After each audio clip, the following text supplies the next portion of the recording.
Hey guys, hope you're all well. Right, next instalment on the Enfield. A tyre. I've got to put a tyre on today. So yeah, you'll see me probably cussing a little bit, and I don't know if I'll break out of sweat in this temperature, but it'll be close. So the tyres, normally I can actually put them on without tyre levers. I know there's all the tricks with the zip ties and everything like that. I've tried that actually. Sometimes it's harder on wider tyres, put it that way, but it does work. Yeah, normally I can get these Enfield tyres on with no levers, no zip ties, nothing, but the temperature's still quite low, although it's a lot warmer than what it was. And as you know, the rubber can be quite tough in colder temperatures. So I've got the tyre over there in the diesel eater area.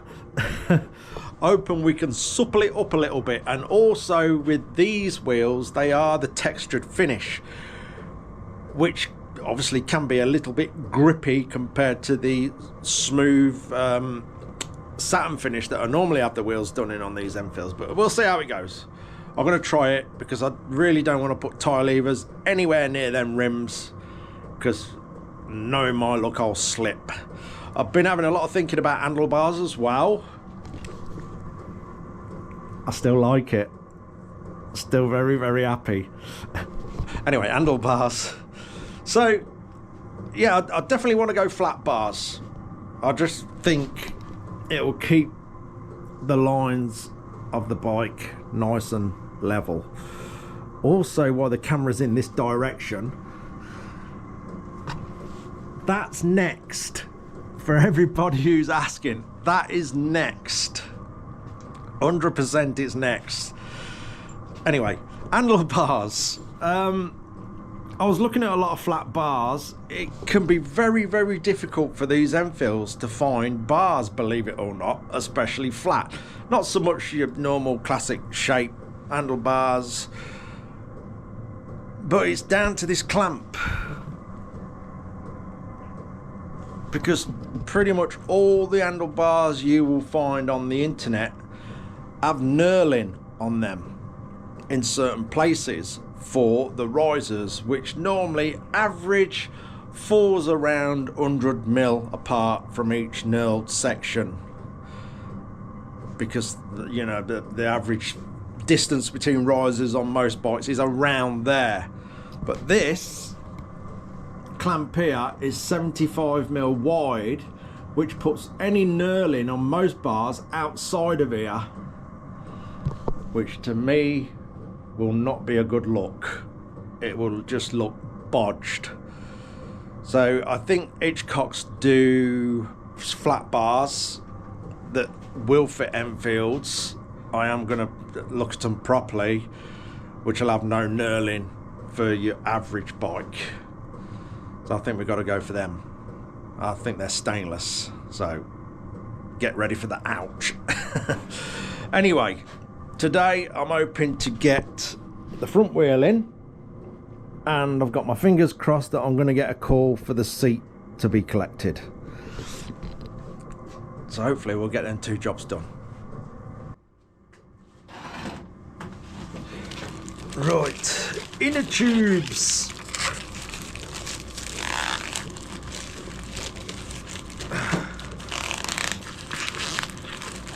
Get one out for now. I don't think I'll be putting two in today. There we are. I remember many years ago I had some inner tubes delivered in a clear pack, you know, like this sort of thing, with the cardboard on the top with the name on, and they had stapled straight through the inner tube when they'd stapled the bag with that card on. Straight through it. I couldn't believe it.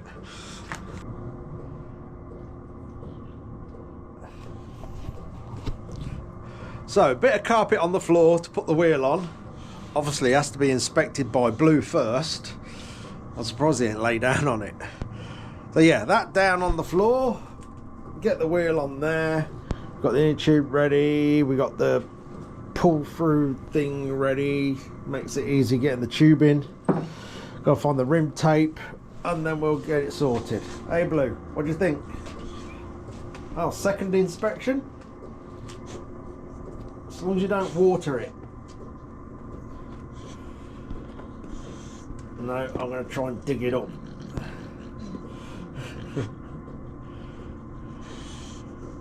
What are you doing then? What are you doing, mate? Huh? We got to put a wheel on there. We have. Well, let's get the rim tape on first. Where's the hole? There it is. Get that lined up, drop a bolt in there, keep it in place.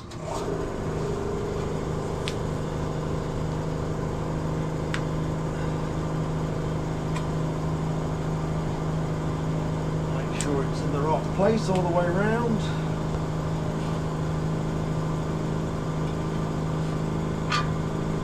Done. Okay. Moving on a little, that's my favourite saying, isn't it? Moving on. It's now knocking on in the evening, so I had a little bit of a thing go on, so I got bearings for these wheels and they didn't fit. What I thought was the new bearings, it's the bearings I had on the side anyway, and they don't fit. So I have had to go out, sort bearings out, and I had a couple of visitors pop in as well, which was nice. So yeah, I'm a little bit behind, so it's going to be another late one just to get something done. I'm determined to get that front wheel sorted. Have a look at this. So this is the correct bearing now. I noticed it because I dropped it into the wheel and it dropped in. Oh, that ain't right. So here's the bearing I've just been and fetched.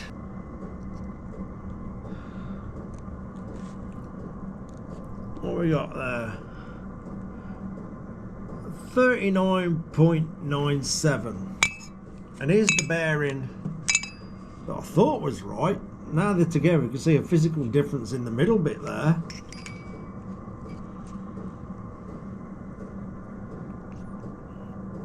$39.68.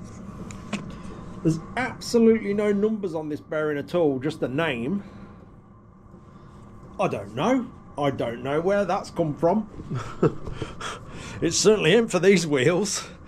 I shall put it aside, you never know. Something might pop up in the future that fits.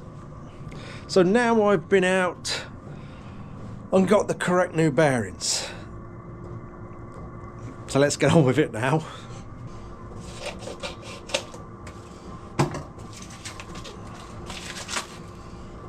Let's get the airline. Just to blow inside of the tyre. It's been knocking about for a bit, so I want to make sure the debris is out of it.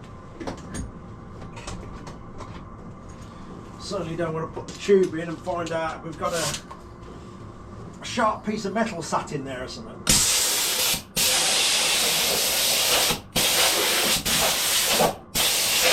looking good. Rubber hands around there as well.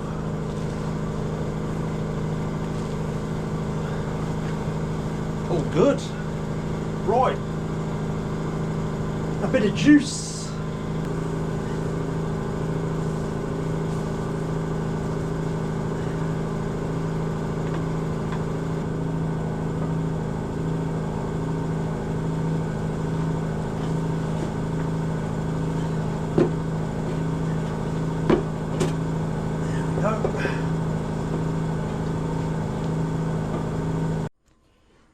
The old valve pull through that wire just makes it easier, because when you've got big fat fingers it's sometimes hard to feed everything through.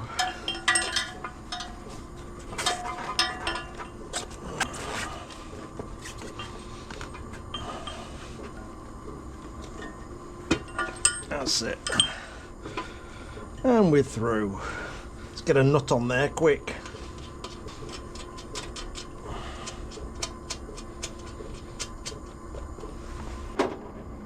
Bit of juice.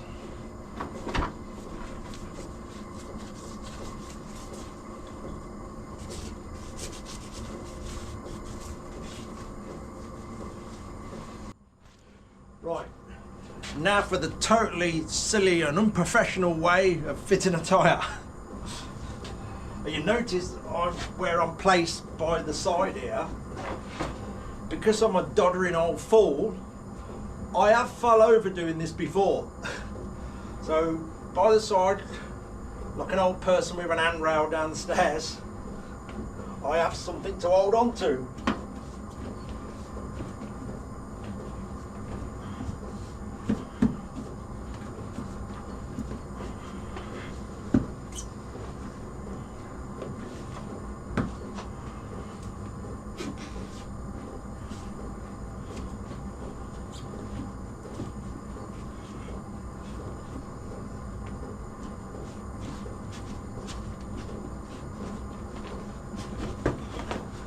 And we're on. Sorted. No tyre levers, no scratches. Also may help being slightly overweight. Yeah, anyway, next bit. And most importantly, no pinched inner tubes. We've all done it. It's such a terrible sinking feeling when you're blowing your tyres up and you can just hear hissing because you've clipped it with a tyre lever.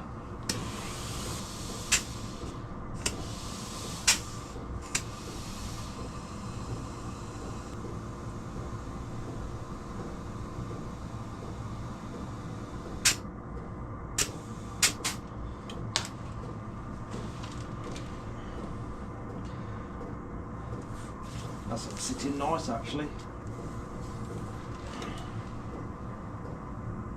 Straight on. Brilliant. There we go, that wasn't so bad. Right, just gonna clean the centre out now, just a little bit of diesel will do it. Not that much.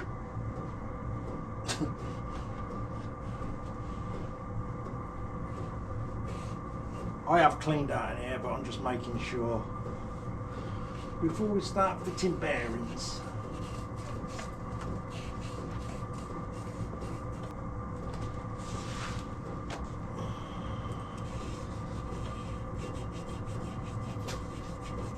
That'll do. Right. Bit of tube. Which one's best? Yeah, let's go with that side.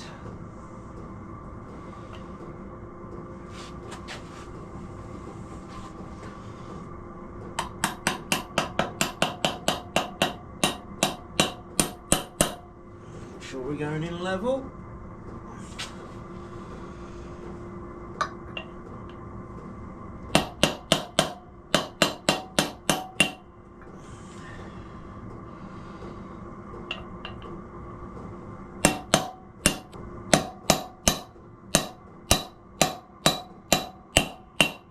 Go.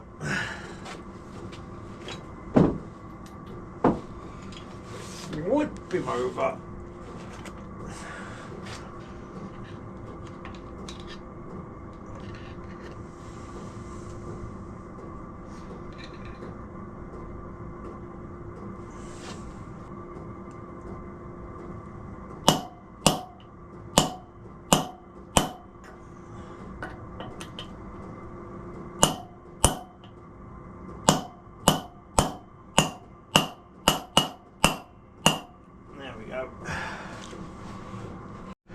Okay, just sorting the speedo drive out now. It's got a couple of dings in there, which I've started to dress out. And I'm just going to dress other areas up on there, just to make it look a bit better. Shouldn't take long. He says. Yeah, bit of a ding there.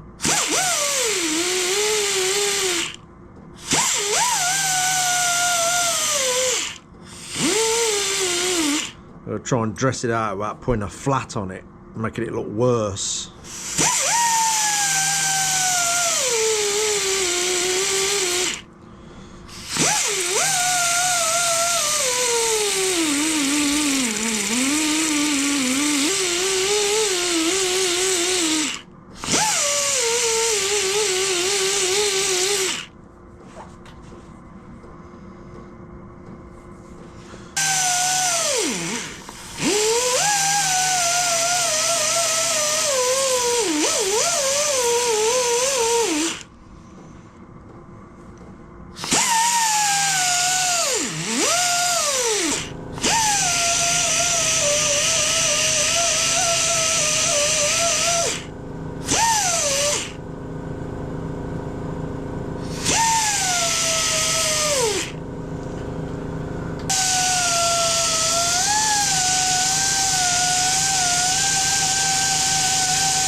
Right, let's give that a polish, see what it looks like.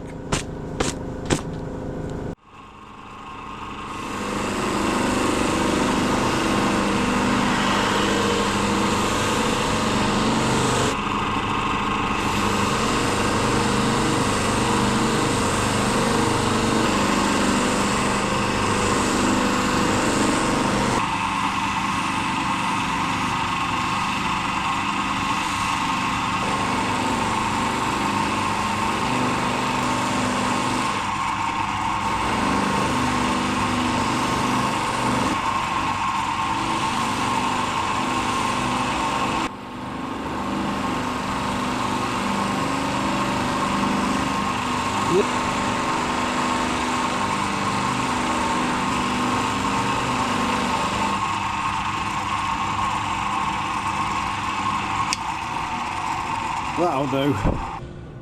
Right, that's a little bit better. That's took a while, that has. Today ain't quite gone to plan with where I wanted to be, but we're progressing forward. So I'm just going to paint the insert in that just to make it look tidy.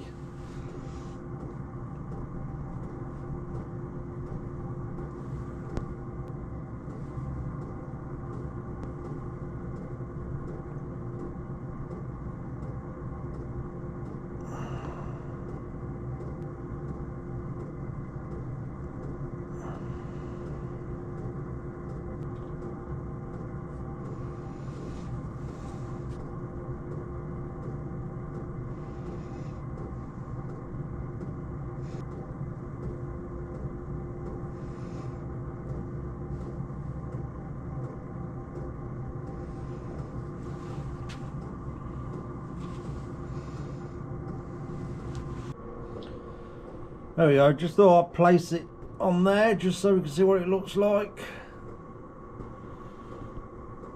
It's better than what it were.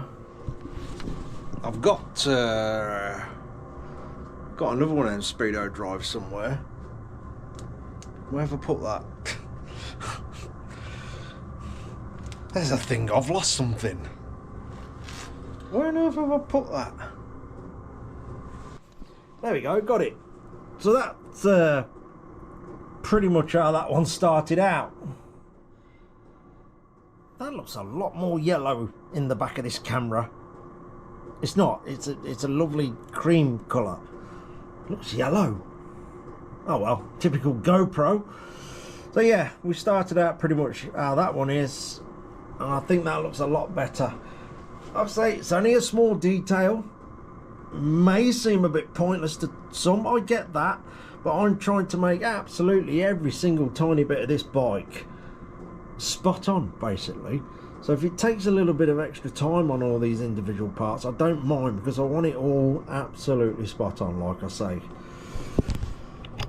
well, I didn't quite get as far as I wanted to get today. That sometimes happens. As some of you know, I'm sure you do things or plan your day and it doesn't always go right, or you don't get as much progress done as you wanted to do, but at least it's progress. We're still going forward. Little bits are done. Tomorrow, possibly we'll get the seat tomorrow. I thought I would have got that today. I thought I would have got the call to go and collect it. So maybe tomorrow the seat will be here, and tomorrow will be a better day. We'll get the front wheel in and the seat on. That'd be a nice bit of progress then. Anyway, I'm going to call it a day at that. I've got a bit of cleaning up to do. I've got into a bit of a mess. I don't know how I've got into a mess because I've hardly done anything, but I have. So I'm going to get cleaned up, ready for a good early start tomorrow with hopefully a bit more progress. Anyway, cheers for watching, guys. Much appreciated. Again, thank you all so much in the comments. The comments just blow me away. They really do. To me, I'm just some silly old fool messing about in a garden shed. So the comments are amazing. I do appreciate it all immensely, and absolutely everything else. Anyway, that'll do. Cheers for watching, guys. Take care.